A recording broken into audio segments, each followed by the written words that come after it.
All right, we're back on Ms. Vila's case. Let the record reflect the presence of the jury counsel, Ms. Vila. All right, Ms. Cow is the defense going to present any evidence? Yes, Your Honor. First witness for the defense. Okorie, Okorocha. Okay, all right, and Ms. Vila, you may have a seat. And, Your Honor, for the record, this is Deputy Prosecuting Attorney Joe Garner. This will be my witness from the state side. Okay.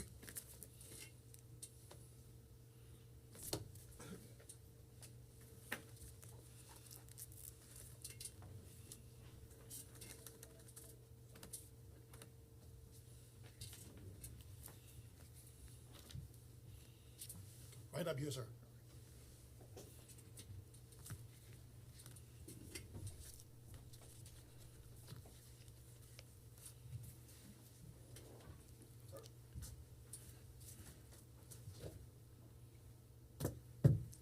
All right, remain standing, sir. Raise your right hand and face the clerk.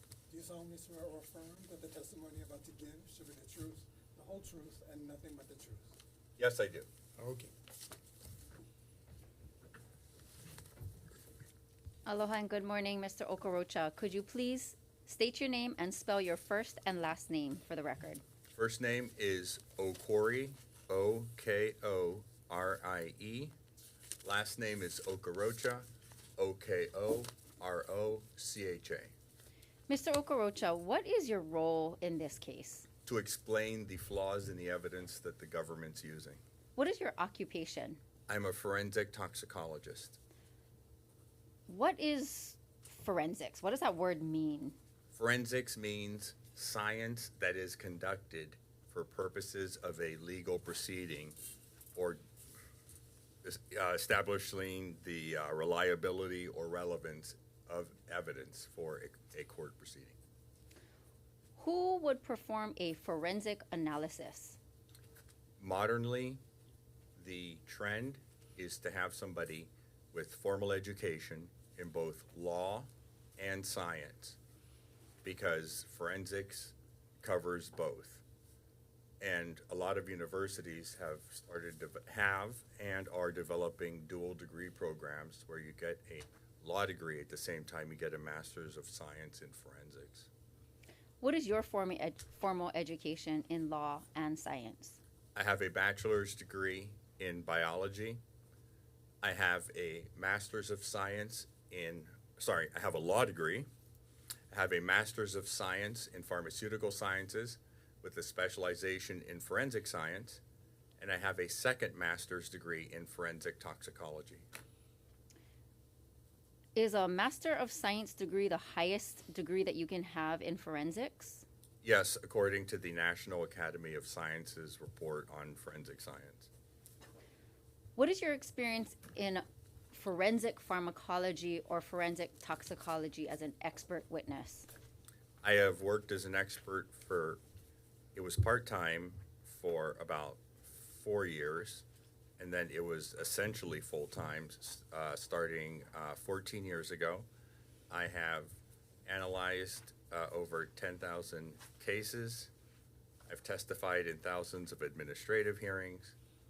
I've also testified in courts 836 times.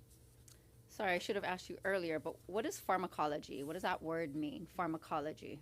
So my pharmaceutical sciences degree with a specialization in forensic science, it's through a pharmacy school which deals with pharmacology. And in the case of pharmacology relates, there is some crossover between pharmacology and toxicology. But pharmacology generally relates to drugs of abuse and prescription drugs, their interactions, and interactions with other drugs that people taking prescriptions are known to also take. So the interactions with marijuana, over-the-counter drugs, or alcohol. How many cases have you worked on over the years? I've analyzed over 10,000. I've probably testified in over 4,000. That includes administrative hearings. What areas of forensics have you been qualified as an expert in court relative to this case? This case involves the pharmacology of the drug involved, and it leans more towards the toxicology of the drug because we're trying to determine what happened based on the alleged toxicity, and then post-mortem analyses of samples and the interpretation of those results. What does the word post-mortem mean? Post-mortem means after death. Are you based in Southern California? Yes. Have you testified as an expert in the Superior Courts of California? Yes, I've testified in the Superior Courts of 55 of the 58 California counties. Have you qualified as an expert in any other states? I've qualified as an expert witness in 23 United States total. What kind of cases have you worked on outside of California that are similar to the issues that we have in this case?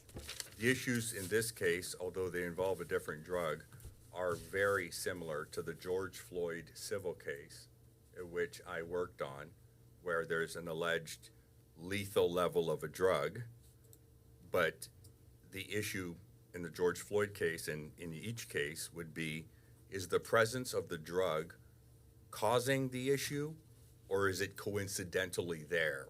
Is it just a coincidence, or did it cause something? Have you been qualified as an expert in forensic toxicology outside of the United States of America? Yes, in military courts in Germany and Japan. Who hired you for those cases? Germany, it was the U.S. military. Japan, it was the U.S. Navy. So you talked about your master's degree in pharmaceutical sciences with a specialization in forensic science. What does that mean? What does that entail? That is using the pharmacology of whatever is presented in a case scenario, whether it's prescription drugs, over-the-counter, marijuana, alcohol, and others, and the mixtures and the interactions, in making a determination for a legal proceeding. What does your master's degree in forensic toxicology entail? Toxicology has huge overlap with pharmacology, but toxicology is where you would deal more with poisons, overdoses. Pharmacology is more treating people with prescriptions. Toxicology includes poisons and working on those sorts of things and overdoses, which obviously pharmacology, you're not trying to overdose anybody. Is toxicology part of veterinary medicine? Yes, that's what veterinary medicine is. Why is it? Modernly, post-World War II, you can't test anything on a human. If they're developing a drug, they have to show that the drug works on several animal species before you can ever test it on a human. Even if you're testing a deodorant or something that can get into the bloodstream, if you're not 100% sure, you have to start with the animals. And we can't test poisons on any humans or overdose any humans. So you have to start with veterinary medicine. What university did you get your master's degrees from? University of Florida.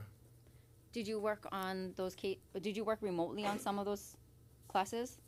Yes, the students are all over the world, and there's so many different forensic disciplines. So you can do the work remotely, but you have to take some coursework and all of the exams in person. You said you went to law school, correct? Yes. Are you a licensed attorney in California?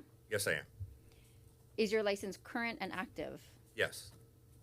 Has your license ever lapsed or been suspended in any fashion? No.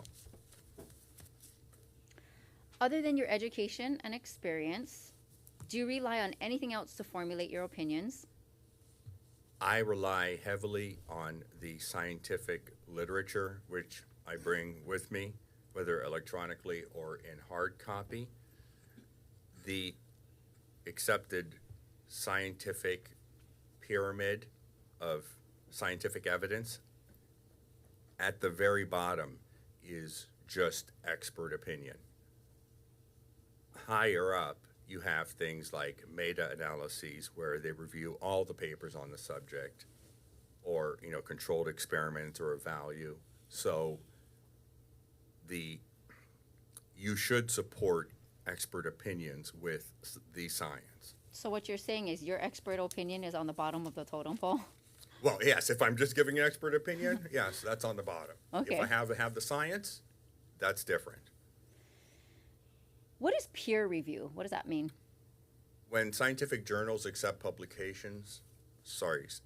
submissions for publications, they have them reviewed by a panel of 3 people who are experts in the particular area the paper is in.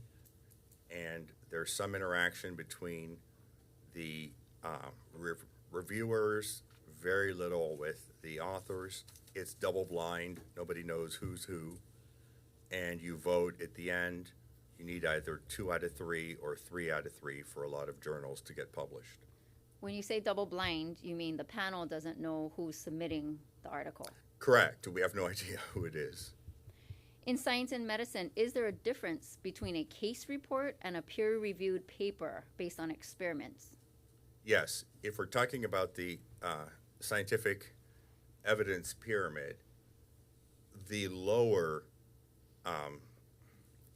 value scientific evidence, the bottom of the pyramid, is where you would generally find case reports, because case reports are not actual experiments, and they usually don't have a lot of subjects, generally, because we can't do tests to see, let's see if this person overdoses on Tylenol, or we're going to give 40 people large amounts of drugs that could cause an overdose. That just, doesn't happen. So we have to use case reports, which would be one incident of one person in one situation, and describe what happened, and you only have a chance to determine what happened afterwards. It's not a random selection of people or of healthy individuals or anything. It's just who you're stuck with and all of their different medical conditions that vary and everything, age, gender. So those are case reports. And explain to the jury what an experimental paper is and how does that come about? The experimental papers are, they're supposed to be randomized so the participants don't know who's collecting data and who is one of the subjects.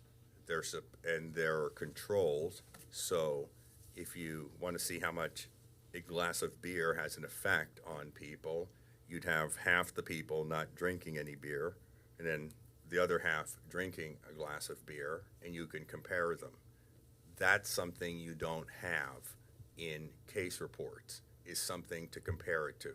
Somebody with the exact same medical issues or things like that. So the randomized controlled clinical trials, they also have the ability to what they call stratify their data, but essentially you can analyze the data and look at the differences based on ethnicity, height, BMI, age, gender, medical conditions, someone's diabetic, the effect it has. So it's a lot more comprehensive than a case report. And in a case report, a lot of times, the person passes away and there's no way to get any information from them about what happened. Have you ever worked as a peer reviewer for textbooks or scientific journals? Yes, I peer review for both scientific journal submissions and a lot of the textbook proposals where they have summaries of what's going to be published. Have you ever testified for the prosecution or law enforcement? When there's a shooting case, I get retained in some cases where there's a shooting incident with the police and maybe the police believe the person had a drug or alcohol issue affecting the situation, then I am retained on those. Have you ever been asked to testify by a prosecutor? Yes, prosecutors have asked me to testify, but only when their friends and family get DUI cases. Were you engaged to provide assistance in this case? Yes. Who engaged you? Your office, I think his name was Eric. He was a former police officer. When did you first start working on this case? A little over 18 months ago. How many hours have you spent? I've spent over 100, and my associate toxicologist has probably spent half of that, and then other people that are just consultants, not necessarily working on the case, have spent a lot of hours too. What disciplines are the people that you conferred with experts in?